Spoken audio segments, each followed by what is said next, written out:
Hi guys, welcome back to the next part of software testing. So आज हम पढ़ेंगे model के बारे में। जितने भी मॉडल हमारे डेवलपमेंट में होते हैं, कौन कौन से तरीके होते हैं, क्यों हमें इस अलग अलग मॉडल को यूज़ करते हैं। तो जैसे हमारे पास काफ़ी टाइप के मॉडल हैं, जैसे waterfall, V model, spiral, prototype, incremental, hybrid, agile. तो आज हमने स्टार्ट किया है वाटरफॉल मॉडल से। सभी के बारे में डिटेल में जानेंगे। तो स्टार्ट करते हैं वाटरफॉल। तो वाटरफॉल मॉडल होता क्या है? बेसिकली ये एक HDLC का एक प्रोसेस है। जो मैंने HDLC का प्रोसेस आपको पिछली वीडियो में बताया था, सेम प्रोसेस है, लेकिन कौन से स्टेज पे कौन सा काम होता है सभी मॉडल में यही बताया गया है। सो इस मॉडल को आप अगर अच्छे से ध्यान से पढ़ लोगे तो बाकी उसमें आपको ज़्यादा दिमाग लगाने की ज़रूरत नहीं पड़ेगी, क्योंकि इसमें जो टर्म्स यूज होगी, जहाँ पे डॉक्यूमेंट तैयार होता है, BRC डॉक्यूमेंट, SLD डॉक्यूमेंट क्या होता है, HLD, YLD, ये सब इसमें कैसे यूज होता है ये आप देखने को इसमें टर्म्स मिलेगी। ठीक है, तो बेसिकली होता क्या है, जैसे रिक्वायरमेंट हमारी कहीं से आती है किसी भी प्रोडक्ट के लिए, फिर उसके बाद डिज़ाइन स्टार्ट होता है सेकंड फेज़ में, फिर डेवलपमेंट, फिर टेस्टिंग, फिर डिप्लॉयमेंट, फिर मेंटेनेंस। सो बेसिकली क्या है कि अगर एक फेज़ हमारा इसमें कंप्लीट हो जाता है, जैसे हमारा रिक्वायरमेंट फेज़ फ्रीज हो गया, तो उसके बाद हम नेक्स्ट फेज़ स्टार्ट करते हैं डिज़ाइन। डिज़ाइन करने के बाद, डिज़ाइन ओवर करने के बाद हम इसमें डेवलपमेंट स्टार्ट करते हैं और पुराना फेज़ हमारा क्लोज हो जाता है।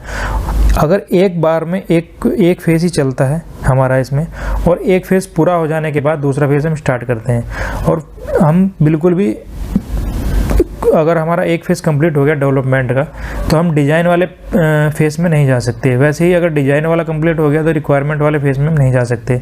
तो ये बहुत ही छोटे प्रोजेक्ट के लिए यूज होती है। और सबसे ये ड्रॉबैक ये है कि हम पुराना जो वर्क है इसको नहीं कर सकते। अब जानते हैं इसके कुछ टेक्निकल टर्म्स के बारे में। जैसे सबसे पहले रिक्वायरमेंट कलेक्शन में क्या क्या होता है और कौन करता है। बिजनेस एनालिस्ट और प्रोडक्ट एनालिस्ट इसको रिक्वायरमेंट को कलेक्ट करते हैं, और इसको सॉफ्टवेयर वाली जो अपनी लैंग्वेज होती है उसमें इसमें चेंज कर दिया जाता है। तो एक एग्जांपल ले लेते हैं यहाँ पे। जैसे सबसे पहले फिजिबिलिटी स्टडी होती है, उसके बारे में कौन कौन स्टडी करता है, जैसे HR, manager, business analyst, architecture, finance, ये सब चीज़ें उसमें देखी जाती है। प्रोडक्ट मैनेजर, ठीक है। और उसके बाद developers, but not tester, tester को उसमें इंक्लूड नहीं किया जाता है। उसके बाद होते हैं आर्किटेक्चर, तो उसको किस तरीके से आर्किटेक्चर को बनाया जाता है, ठीक है। प्रोडक्ट का जो पूरा डिटेल में स्टडी करने के बाद कैसे डेवलप करना है, कौन सी टेक्नोलॉजी यूज़ करनी है, कौन सी टेक्नोलॉजी नहीं यूज़ करनी है, सिक्योरिटी उसकी कैसी होनी चाहिए, ये सब उसमें बातें होती हैं। और टेक्निकल फिजिबिलिटी देखी जाती है, और फाइनेंशियल फिजिबिलिटी के रिसोर्स हमारा देखा जाता है कि कहाँ से आना है, कहाँ से। अच्छा, डिज़ाइन में भी हमारे दो टाइप के हमारे डिज़ाइन होते हैं। पहला होता है हाई लेवल डिज़ाइन, दूसरा होता है लो लेवल डिज़ाइन। अच्छा, ये हाई लेवल डिज़ाइन और लो लेवल डिज़ाइन आगे भी आपको पढ़ने को मिलेगा सभी मॉडल्स में, कब और कहाँ पे इसका यूज़ होता है, कैसे बनाया जाता है। बाकी में भी ऐसे ही रहेगा, आपको बस ये थोड़ा सा ध्यान में रखना है। उसके बाद हाई लेवल का जो डिज़ाइन होता है वो आर्किटेक्ट, सीनियर जो सॉफ्टवेयर इंजीनियर होते हैं उनको, डेवलपर होते हैं, इसको डिज़ाइन करते हैं। लो लेवल जो डिज़ाइन होता है वो उसको सीनियर डेवलपर्स करते हैं, ठीक है। और उसमें फीचर्स इंक्लूड करते हैं, ऐड करते हैं, या कोई न्यू डिज़ाइन आता है तो उसको रिमूव करते हैं, फिर न्यू चेंजेस। और जैसे एक एग्जांपल मान लेते हैं, कोडिंग और प्रोग्रामिंग का जो फेस होता है उसमें सभी इन्वॉल्व होते हैं, जैसे डेवलपर, सीनियर, जूनियर, फ्रेशर, सब उसमें इन्वॉल्व होते हैं। कोई भी प्रोजेक्ट जैसे बनता है, एक बेसिकली एक घर की तरह ही है। जैसे घर बनाने से पहले हम घर की प्लानिंग करते हैं पूरी, कैसा मैप होता है, कैसे मैप में कहाँ पे कॉलम आएंगे, कौन सा कहाँ से हमने सीमेंट खरीदनी है, कहाँ से रेत खरीदना है, कहाँ से सब कुछ होता है। तो वो सब एक मैच करता है एक डेवलपमेंट का जो प्रोसेस है। जो टेस्टिंग हम घर पे भी करते हैं, और टेस्टिंग ये जो की जाती है डेवलपमेंट में वो भी एक इस्तेमाल में आती है।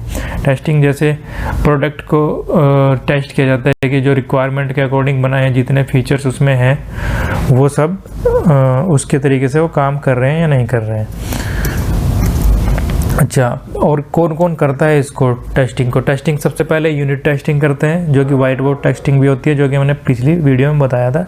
अगर आपने नई वीडियो वो देखी तो आप जाके देख सकते हैं। तो यहाँ पे मैं बता देता हूँ, यूनिट टेस्टिंग, कोई भी प्रोग्रामर कुछ भी कोड लिखता है तो उसको जो टेस्ट करते हैं खुद से, वो वाइट बोर्ड टेस्टिंग होती है, और उसको यूनिट टेस्टिंग का एक अंडर में आती है। ठीक है, बिजनेस एनालिस्ट और प्रोडक्ट एनालिस्ट भी इसको टेस्ट करते हैं, क्योंकि एक्चुअल जो रिक्वायरमेंट होती है उनको ही पता होता है कि उसकी तरीके से वो रफली काम कर रहा है या नहीं। और इंस्टॉलेशन इंजीनियर्स होते हैं जो इंस्टॉलेशन की टेस्टिंग करते हैं कि इंस्टॉल जो सॉफ्टवेयर है, हमारे जो ऑपरेटिंग सिस्टम है, जैसे कि विंडोज़ 10 है, विंडो 8 है, या मोबाइल में कोई सॉफ्टवेयर है, उन सब में ये इंस्टॉल हो रहा है या नहीं हो रहा है। उसके बाद मेंटेनेंस होती है। अगर कस्टमर के रिक्वायरमेंट में कोई चेंज आ जाता है बाद में, या कोई बग्स उसको मिल जाता है कि ब्रेक हो रही है या क्रैश हो रही है एप्लीकेशन, तो उसके बाद उसकी मेंटेनेंस भी की जाती है। उसको आगे एरर जो भी आता है उसमें बग फिक्स कर दिया जाता है। उसमें बग क्यों आते हैं एप्लीकेशन में, वैसे इसके बारे में हम आगे भी डिटेल में एक पूरी वीडियो है, आपको मिल जाएगी। लेकिन इसमें बग इसलिए आते हैं, कई बार क्या होता है कि रिक्वायरमेंट कंप्लीट नहीं होती और टेस्टिंग भी अच्छे से नहीं हो पाती है, क्योंकि एक प्रिंसिपल भी है कि 100% टेस्टिंग इज़ नॉट पॉसिबल। ठीक है, तो इस वजह से कई बार कम्युनिकेशन गैप की वजह से, रिक्वायरमेंट इनकम्प्लीट होने की वजह से कई बार क्या है बग आ जाते हैं हमारे। तो अब हम जानते हैं कि ड्रॉबैक्स कौन से हैं वाटरफॉल मॉडल के। ड्रॉबैक्स ये हैं कि एक बार इसमें बैक ट्रैकिंग जो है पॉसिबल नहीं है। एक बार एक स्टेज को हम कंप्लीट कर गए तो दूसरी स्टेज में हम नहीं जा सकते, फिर रिवर्स केस में, मतलब नेक्स्ट स्टेज में बढ़ सकते हैं, हम पिछली स्टेज में नहीं जा सकते। और कोड में अगर चेंज होता है, अगर पीछे वाले कोड में, मतलब प्रीवियसली स्टेज में कोई भी कोड में चेंज होता है और नेक्स्ट स्टेज में बहुत ज़्यादा बग आने की इसमें पॉसिबिलिटी बढ़ जाती है।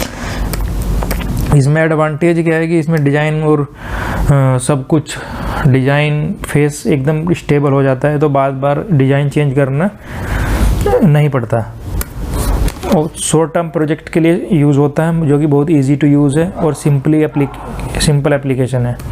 सो इस वीडियो में इतना ही। बाकी अगर